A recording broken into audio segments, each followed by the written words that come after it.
Arkadaşlar merhaba arkadaşlar, cümleten selamünaleyküm. Keşifler kaldığı yerden devam ediyor diyebiliriz. Güzel bir noktaya geldim arkadaşlar. Şöyle arkamda duran bir yapı var.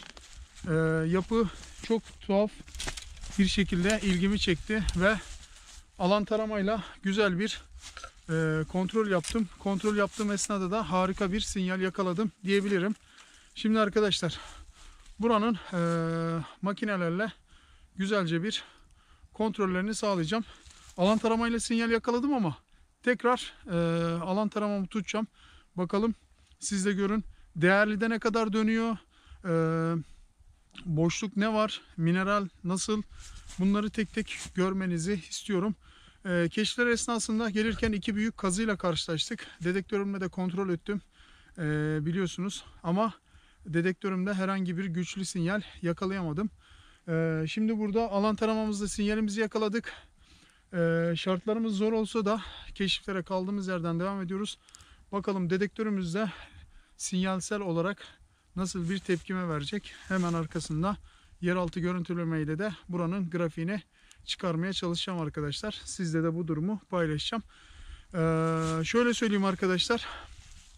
Keşifler kış şartlarına rağmen devam ediyor. Güzel de malzemeler buluyoruz. Bölge harika ve bizler de hiç yorulmaksızın, yılmaksızın keşiflerimize kaldığımız yerden devam ediyoruz diyebiliriz. Hemen şöyle bir alan taramamız ve dedektörümüzde sizin de göreceğiniz şekilde bir sinyal kontrolü yapacağım. Bakalım siz de bu olayı nasıl değerlendireceksiniz?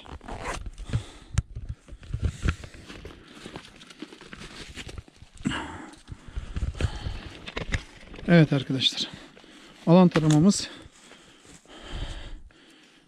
ilk sinyali yakaladı. Şimdi ikinci sinyali bakalım yakalayabilecek mi? Hep beraber görelim. Karşıda arkadaşlar, ilk sinyali yakaladığımız yer karşıda. İkinci sinyalimizde sizler huzurunda tekrar bakalım, tekrarlayarak göstermeye çalışacağım. Ya nasip. Hadi bakalım. Olmadı. Evet, şu an tam açıyı yakaladık arkadaşlar. Alan taramamız şu an Değerli'de ve sinyali kayda girmeden önceki sinyalin tam üstüne doğru gidiyor arkadaşlar. Şöyle göstereyim. Evet, burada şahane bir sinyal yakaladık. Siz de görüyorsunuz. Burada bir taş birikintisi var arkadaşlar. Onu öncelikle söyleyeyim. Ve içe doğru da boşlukları var. Boşlukları olması zaten benim çok tuhafımı çekti. Birçok taş var ama hiçbir şekilde sıvanmış değil. Bakın şurada ağacın kökü de yoğun bir şekilde oksitlenmiş. İçe doğru giden kısımlarda tamamen oksitli. Malzeme olma ihtimali yüksek. Alan taramamızda sinyal verdi. Bakalım dedektörümüz ne diyecek arkadaşlar. Ondan sonra da yeraltı görüntüleme cihazımızda da güzel bir grafik çıkarmaya çalışacağım. Şöyle bir dedektörümüzde de topraklamamızı yapalım.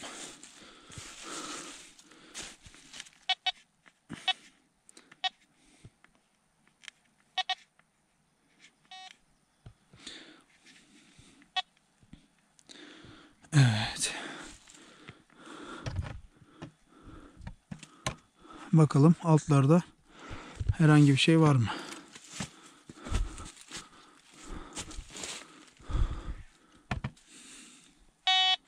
Bakın arkadaşlar, en üst seviyeden malzemeyi gördüğü en üst seviyede sinyali kaptı.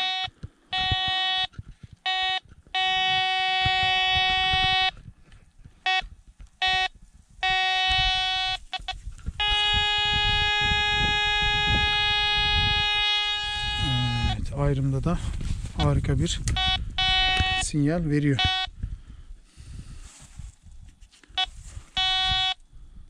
Bakın, yükseklik olarak da hemen hemen 1 metre gibi bir mesafede sinyali yakalıyor arkadaşlar.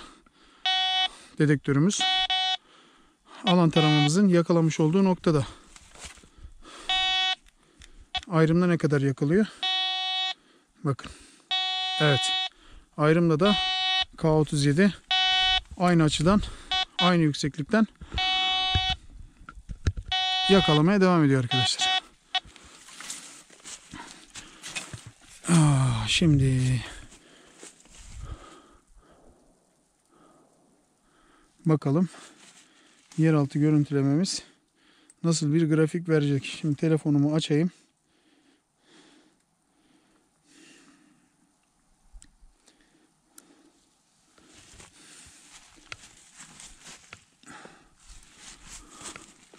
Cihazımızı şöyle bir çıkaralım.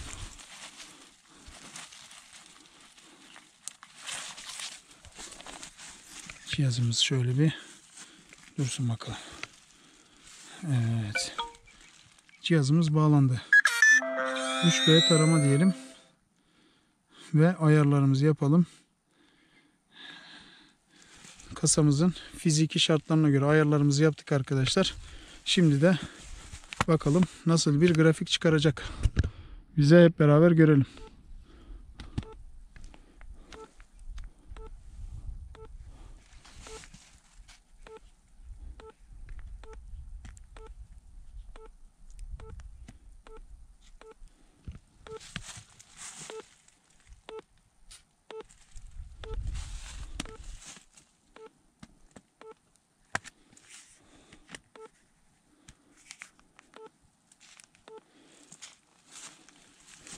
Evet. Kaydet diyelim. Kaydettik. Bakın arkadaşlar. Yeraltı görüntülememizin çıkarmış olduğu grafik. Şöyle göstereyim. 1, 2. 2 aşamalı. Yani şu kayaların iç kısmına birleşen boşlukta malzeme olma ihtimali yüksek olacak şekilde bir grafik çıkardı bize. Ve yüzeye yakın. Yani şöyle söyleyeyim size. Hemen hemen bir 50-60 santim gibi bir mesafede malzeme olma ihtimalini gösteriyor. Grafiksel olarak şekil harika bir şekilde çıktı. Ne yapacağız arkadaşlar? Bir de pointerimize bakalım değil mi? Şöyle telefonumuzu koyalım. Bir de hop bir saniye. Canlı tarama diyelim. Pointer diyelim.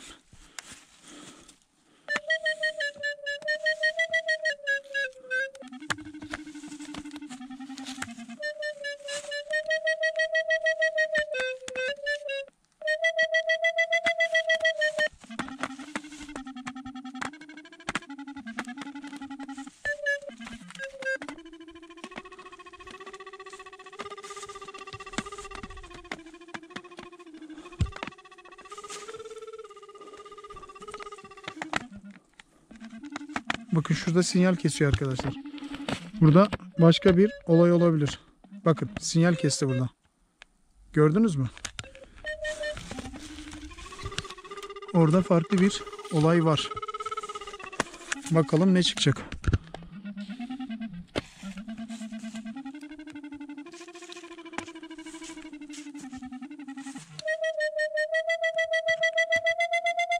Bakın burada sinyaller yoğunlaşıyor. Malzeme sinyalleri. Şu sinyal almış olduğumuz noktanın hemen alt tarafları arkadaşlar.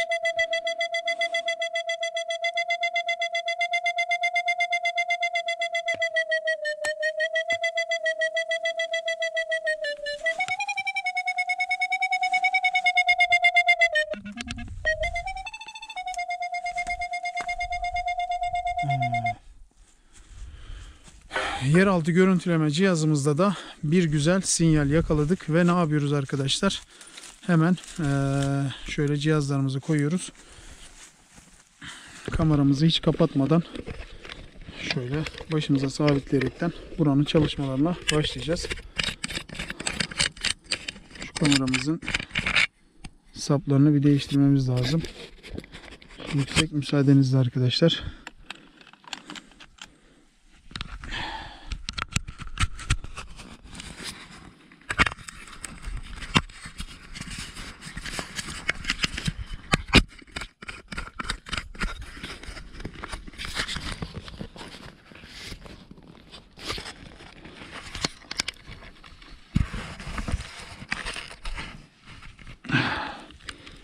Şöyle de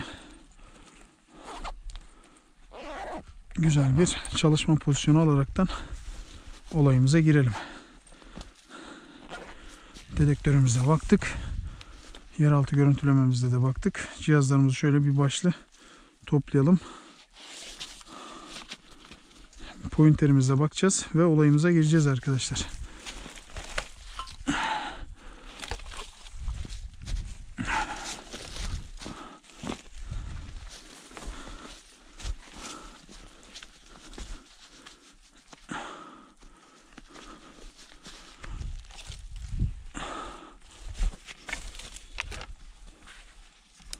Sen şöyle dur bakalım.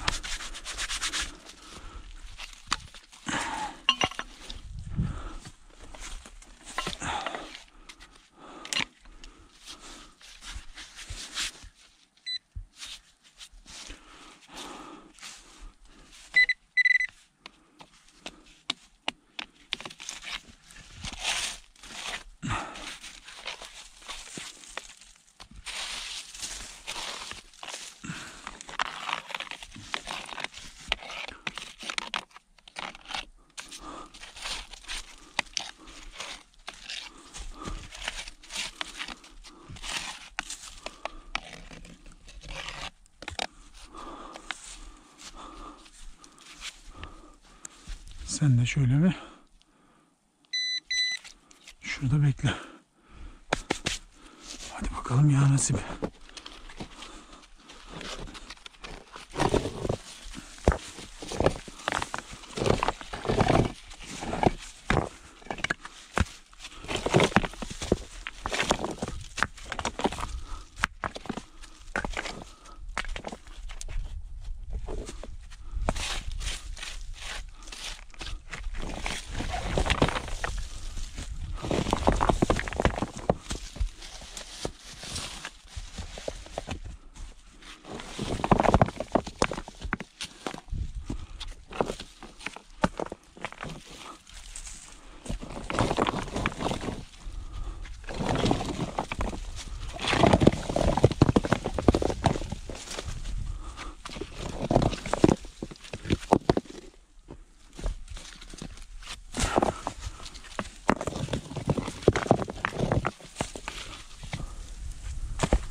Evet, şurada oksitlenmeyi görebilirsiniz arkadaşlar, yoğun bir şekilde.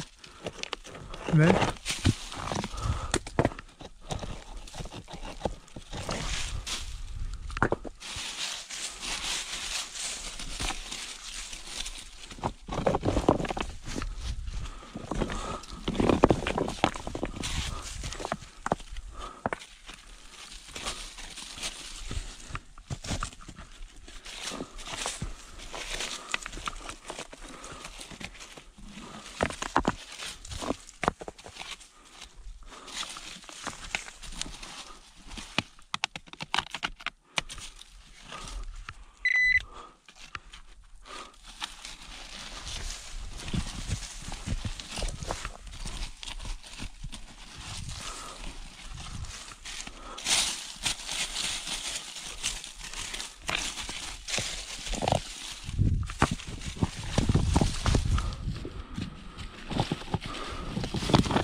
Aşağıda.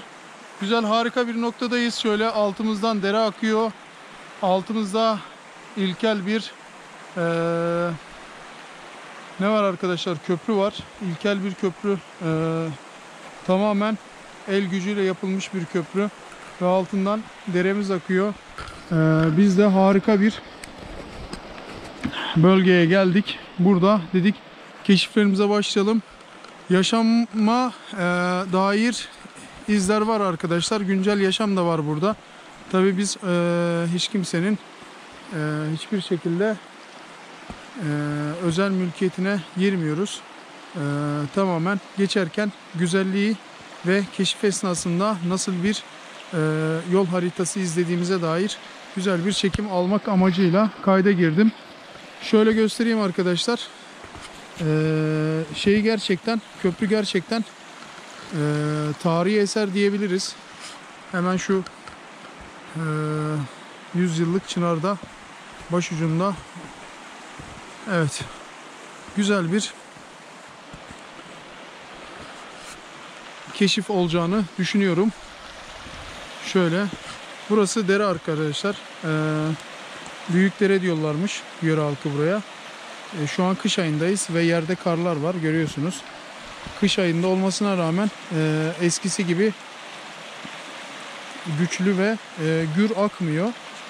Şu an stabil bir şekilde akmaya devam ediyor. Evet, ağacımızda yakından göstermek icap ederse asırlık çınar arkadaşlar. Şöyle çok büyük ve devasal. Evet. Şöyle kenardan da şeyi çekebildiğim kadar çekmeye çalışacağım. Köprümüzü. Köprü harika arkadaşlar. Rum dönemine ait bu yaşanmış olan bölgede biz de dedik ki bir keşif yapalım. Bakalım nasıl bir güzellikle karşılaşacağız. Evet, bu da bir köylümüzün imkanlarıyla ekip biçtiği bir bahçesi. Evet. İçinde ufak bir malzeme koymaya yapısı var ve hemen derenin dibinde harika bir doğa manzarasına eşlik ederekten güzel bir konuma sahip. Evet, köprümüz arkadaşlar şu şekilde tamamen el yardımıyla el gücüyle yapılmış bir köprü. Ne yapacağız? Biz de buradan yavaş yavaş ilerleyeceğiz. Keşiflerimize devam edeceğiz arkadaşlar. Siz de bu keşiflere az da olsa şahitlik etmiş olun istedik. Şöyle bir ufaktan devam edelim. Bakalım daha başka nelerle karşılaşacağız.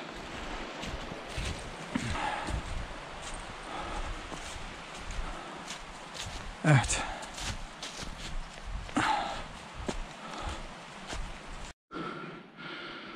Evet arkadaşlar. Keşifler esnasında karşılaşmış olduğum ikinci bir olay. Buradan da büyük bir malzeme çıkarılmış gibi duruyor. Çünkü çok büyük bir kazı yapılmış. Ve şöyle görürseniz burada yer altında gizli bir tarih var. Evet. Şöyle oradaki taşları da görebiliyorsunuz. Evet, keşiflere kaldığımız yerden devam ediyoruz. Büyük ihtimalle şurada da bir yerde bir kazı yapılmış. Bir dedektörümüzle şurayı bir kontrol edelim mi? He? Bir bakalım. Bakmaktan zarar gelmez diyoruz.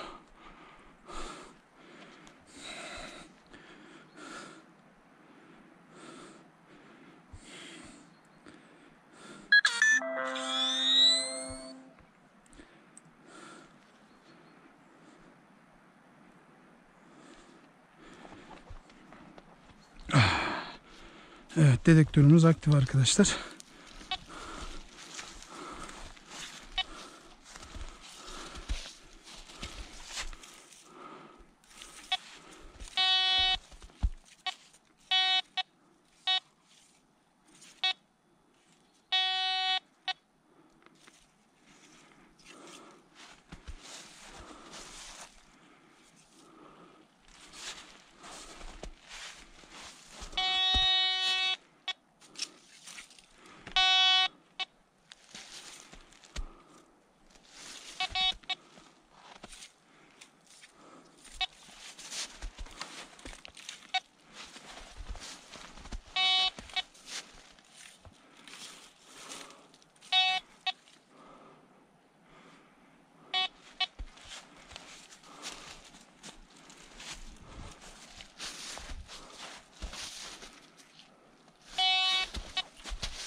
bir insan boyunu rahatlıkla geçmişler arkadaşlar. Öyle söyleyeyim size.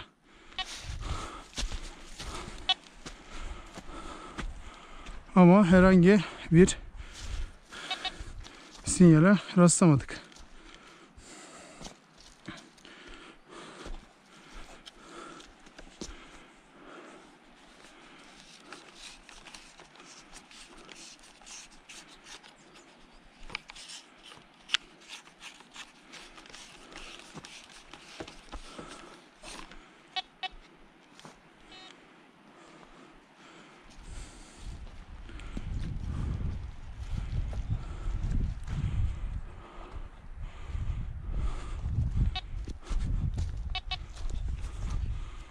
Şurada da bir kazı yapılmış.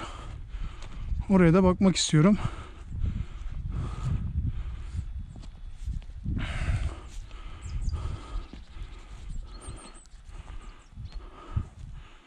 Evet. Burası da bölgenin ikinci büyük kazısının yapıldığı yerler arkadaşlar.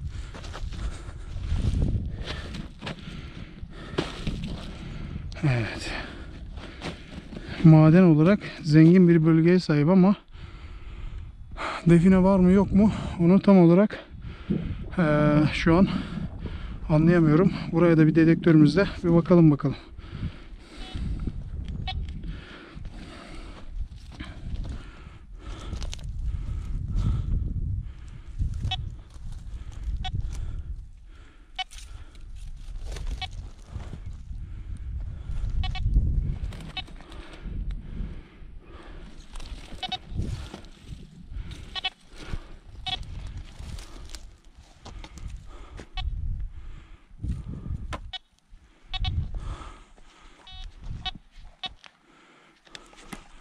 Evet, burada da herhangi bir şey gözükmüyor arkadaşlar. Büyük ihtimalle buranın da malzemesi alınmış olma ihtimali yüksek. Evet, coğrafya olarak harika bir coğrafyadayım. Çok güzel bir bölgedeyim. Şu karşıda bir tane köyümüz var yakınlarda. Ve girişteki köprüde de bir tane neyimiz vardı arkadaşlar? Bahçe yapımız vardı değil mi? Hadi bakalım, rast gelsin. Tekrar merhaba arkadaşlar, cümleten selamünaleyküm. Keşifler kaldığı yerden devam ediyor diyebiliriz. Güzel bir noktaya geldim arkadaşlar. Şöyle arkamda duran bir yapı var. Yapı çok tuhaf bir şekilde ilgimi çekti ve alan taramayla güzel bir kontrol yaptım. Kontrol yaptığım esnada da harika bir sinyal yakaladım diyebilirim. Şimdi arkadaşlar, buranın makinelerle güzelce bir kontrollerini sağlayacağım. Alan taramayla sinyal yakaladım ama tekrar alan taramamı tutacağım. Bakalım, siz de görün. Değerlide ne kadar dönüyor? Boşluk ne var? Mineral nasıl? Bunları tek tek görmenizi istiyorum. Keşifler esnasında gelirken iki büyük kazıyla karşılaştık. Dedektörümle de kontrol ettim. Biliyorsunuz, ama dedektörümde herhangi bir güçlü sinyal yakalayamadım. Şimdi burada alan taramamızda sinyalimizi yakaladık.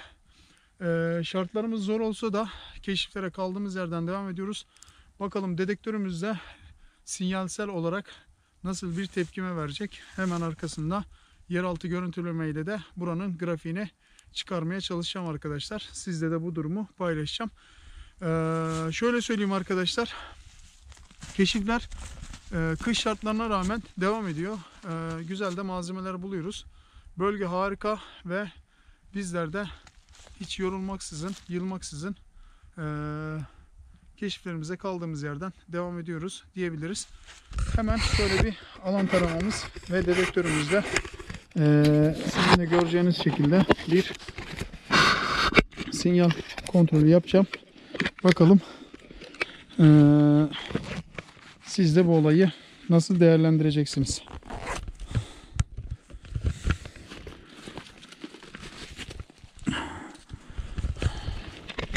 Evet arkadaşlar, alan taramamız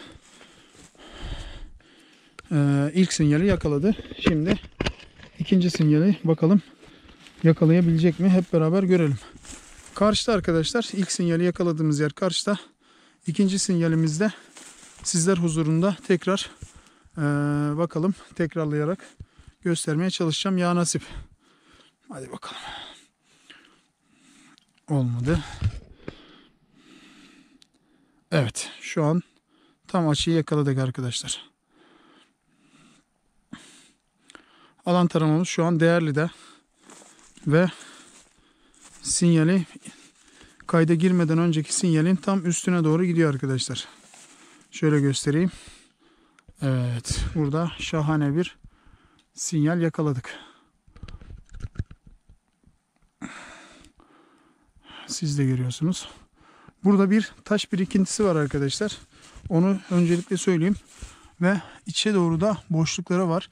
Boşlukları olması zaten benim çok tuhafımı çekti. Birçok taş var ama hiçbir şekilde sıvanmış değil. Bakın şurada ağacın kökü de yoğun bir şekilde oksitlenmiş. İçe doğru giden kısımlarda tamamen oksitli. Malzeme olma ihtimali yüksek. Alan taramamızda sinyal verdi. Bakalım dedektörümüz ne diyecek arkadaşlar. Ondan sonra da yeraltı görüntüleme cihazımızda da güzel bir grafik çıkarmaya çalışacağım. Şöyle bir dedektörümüzde de topraklamamızı yapalım.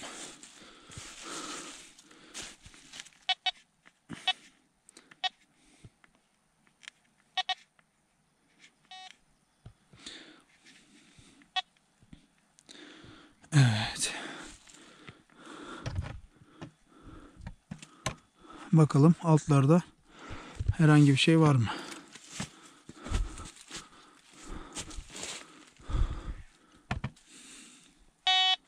Bakın arkadaşlar, en üst seviyeden malzemeyi gördüğü en üst seviyede sinyali kaptı.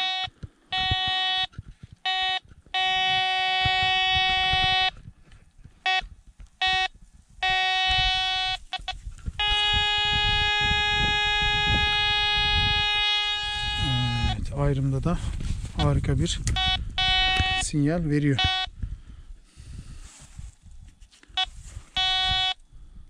Bakın, yükseklik olarak da hemen hemen 1 metre gibi bir mesafede sinyali yakalıyor arkadaşlar. Dedektörümüz alan taramamızın yakalamış olduğu noktada. Ayrımda ne kadar yakalıyor? Bakın. Evet. Ayrımda da K37 aynı açıdan, aynı yükseklikten yakalamaya devam ediyor arkadaşlar. Şimdi bakalım yeraltı görüntülememiz nasıl bir grafik verecek. Şimdi telefonumu açayım.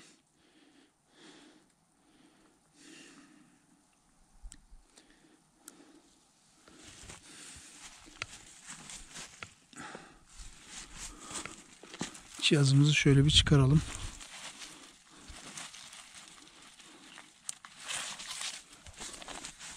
Cihazımız şöyle bir dursun bakalım. Evet. Cihazımız bağlandı. 3B tarama diyelim. Ve ayarlarımızı yapalım. Kasamızın fiziki şartlarına göre ayarlarımızı yaptık arkadaşlar. Şimdi de bakalım nasıl bir grafik çıkaracak. Bize hep beraber görelim.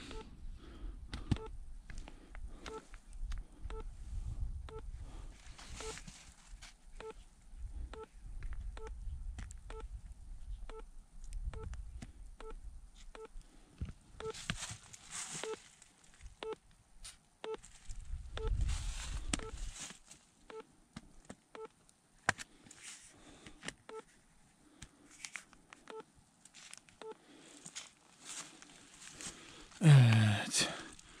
Kaydet diyelim. Kaydettik. Bakın arkadaşlar. Yeraltı görüntülememizin çıkarmış olduğu grafik. Şöyle göstereyim. 1, 2. 2 aşamalı, yani şu kayaların iç kısmına birleşen boşlukta malzeme olma ihtimali yüksek olacak şekilde bir grafik çıkardı bize. Ve yüzeye yakın. Yani şöyle söyleyeyim size. Hemen hemen bir 50-60 santim gibi bir mesafede malzeme olma ihtimalini gösteriyor. Grafiksel olarak şekil harika bir şekilde çıktı.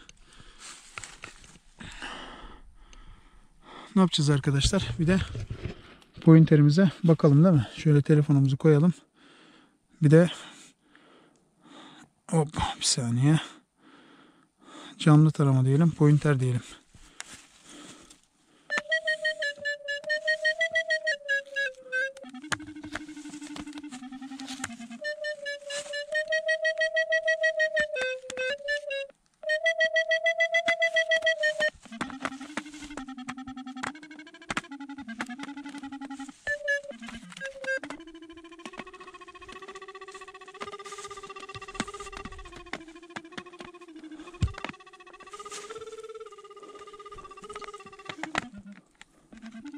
Bakın şurada sinyal kesiyor arkadaşlar.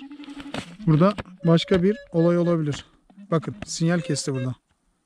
Gördünüz mü? Orada farklı bir olay var. Bakalım ne çıkacak.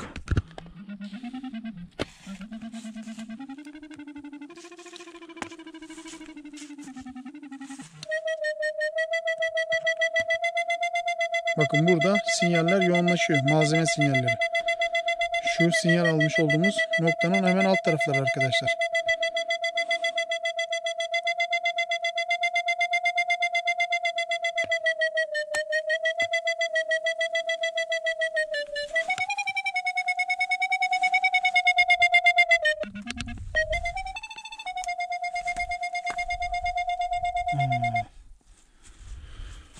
Yeraltı görüntüleme cihazımızda da bir güzel sinyal yakaladık ve ne yapıyoruz arkadaşlar? Hemen şöyle cihazlarımızı koyuyoruz. Kameramızı hiç kapatmadan şöyle başımıza sabitleyerekten buranın çalışmalarına başlayacağız. Şu kameramızın saplarını bir değiştirmemiz lazım. Yüksek müsaadenizle arkadaşlar.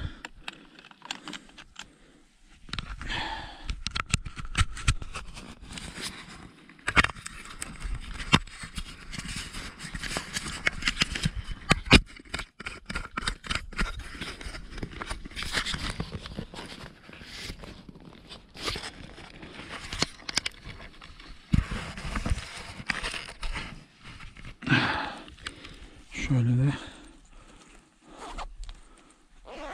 güzel bir çalışma pozisyonu alaraktan olayımıza girelim. Dedektörümüze baktık. Yeraltı görüntülememizde de baktık. Cihazlarımızı şöyle bir başlı toplayalım. Pointerimize bakacağız ve olayımıza gireceğiz arkadaşlar.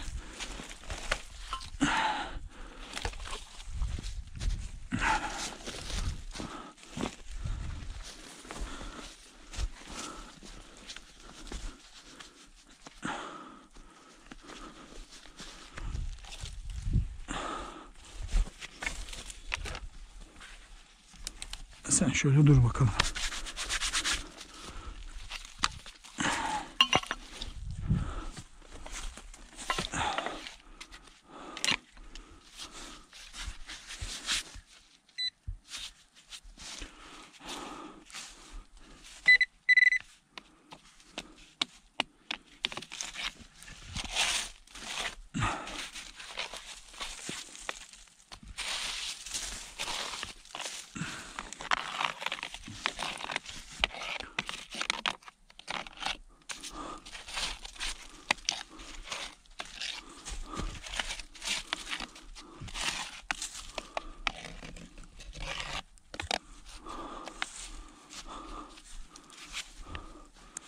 Sen de şöyle bir şurada bekle. Hadi bakalım ya nasip.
Evet, şurada oksitlenmeyi görebilirsiniz arkadaşlar, yoğun bir şekilde. Ve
evet, aşağı doğru gitti.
Burada boşluklar mevcut. Şurada arkadaşlar. Boşluklar mevcut.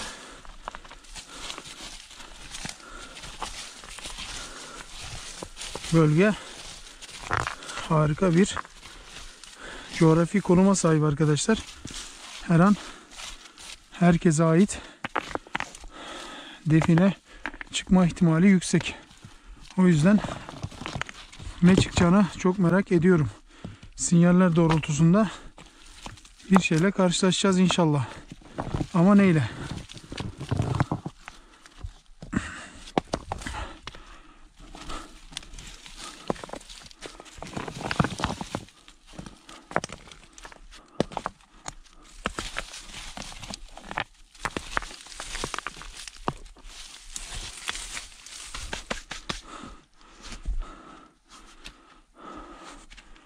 Böyle aşağı doğru yığma bir şekilde gidiyor arkadaşlar, bakın. Şurası yığma bir şekilde aşağı doğru gidiyor. İnşallah güzel bir malzeme buluruz. Buradaki aşağı doğru giden kısımdan güzel bir malzeme çıkacağına inanıyorum arkadaşlar. Zaten şu yukarısı da oksitlenmişti dediğim gibi. Evet. Hadi bakalım. Allah işimizi gücümüzü rast getirsin.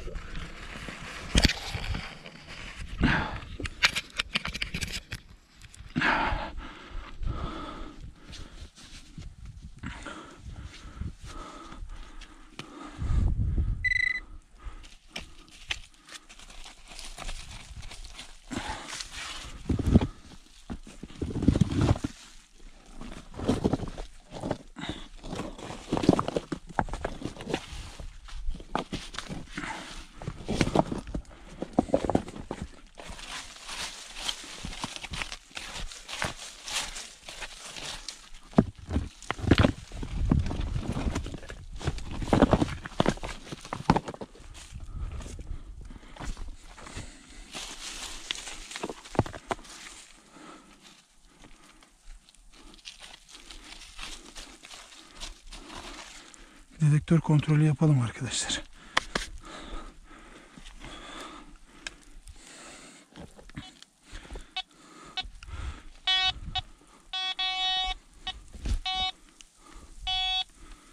Evet. Sinyalimiz hiç şüphe yok ki kaldığı yerden devam ediyor. Şöyle açısal olarak da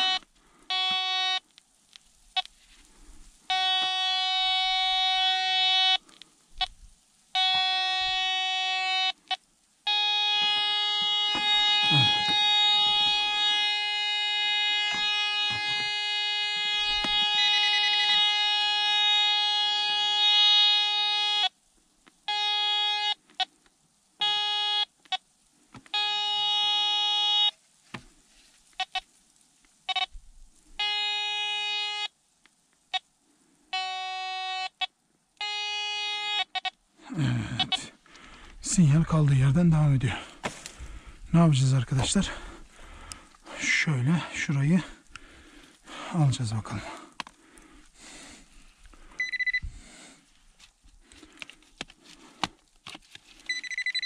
Oo, bakın.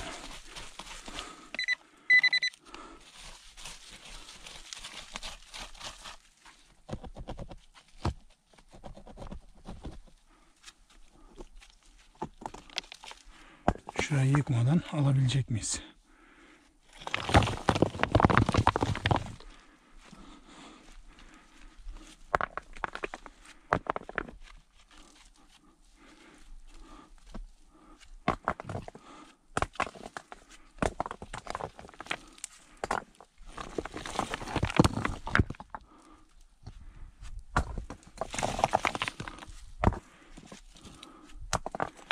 Her an yıkılacak gibi duruyor. Sinyal aldık ama şu kalayları hemen kaldıramıyoruz arkadaşlar. Çünkü tepemize göçme ihtimali var buranın.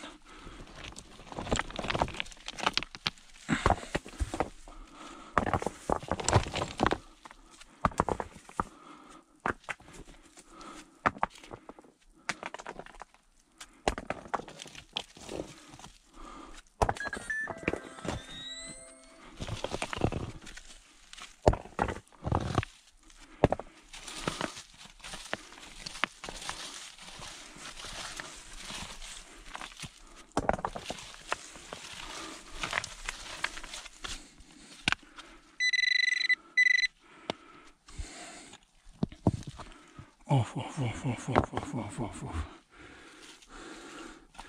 İşte bu. Oo.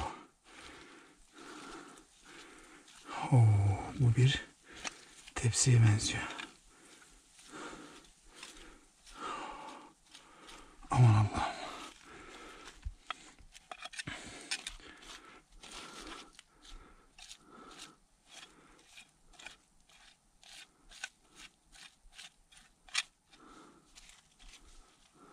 Bismillahirrahmanirrahim.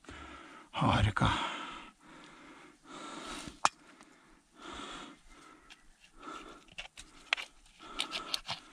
Evet. Malzememizi bulduk arkadaşlar.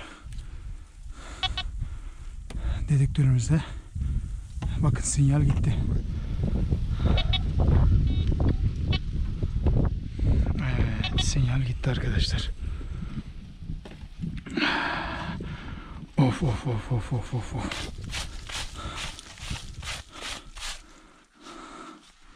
Şöyle bir açalım bakalım. Of of of of of of of of. Gümüşe benziyor arkadaşlar. Oo, sikkelere bak, sikkelere. Of of of of of of of. Of of of of of of of. Aman Allah'ım. Oo. Harika. Of of of of of of of. Güzelliklere bakar mısınız?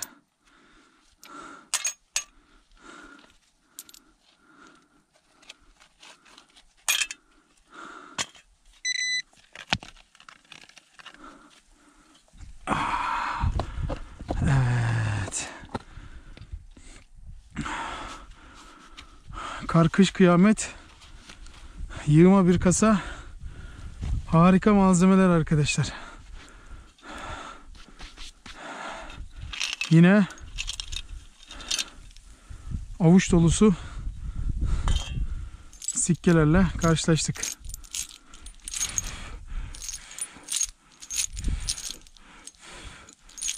Şunlara bakar mısınız arkadaşlar?